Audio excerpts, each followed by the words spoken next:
Hello friends, তোমার কেমন আছো? আমি খুব ভালো আছি। সকাল সকাল উঠে স্নান করে নিয়েছি, তারপরে ছাদে গিয়ে একটুখানি ওয়েদারটার অনুভব নিচ্ছিলাম। এত সুন্দর ওয়েদার ছিল। তারপরে আর কি সকালে টিফিন খেয়ে নিলাম। বৌদির সাথে আমরা বদ্দার ঘরে বসে আড্ডা দিচ্ছিলাম, একটু গান করছিলাম। তারপরে বৌদিকে আমি রেডি করিয়ে দিলাম। রেডি করানোর পর আমরা ফটো তুলে নিচ্ছিলাম। তারপরে দাদা সব রিচুয়ালসগুলো করে নিচ্ছিল ভাত কাপড়ের। দায় দায়িত্ব, সমস্ত দায় দায়িত্ব এবং ভাত কাপড়ের দায় দায়িত্ব আমি গ্রহণ করলাম।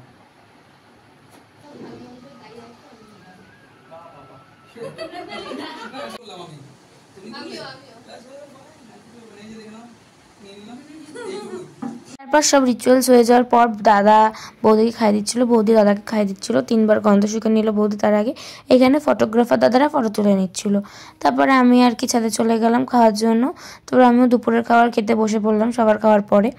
তারপরে এখানে বদ্দার ঘরে বসে আরেকটু আড্ডা মেরে নিচ্ছিলাম বোনরা। তারপরে বিকালবেলা রেডি হব, তো সেটা তোমাদের নেক্সট ব্লগে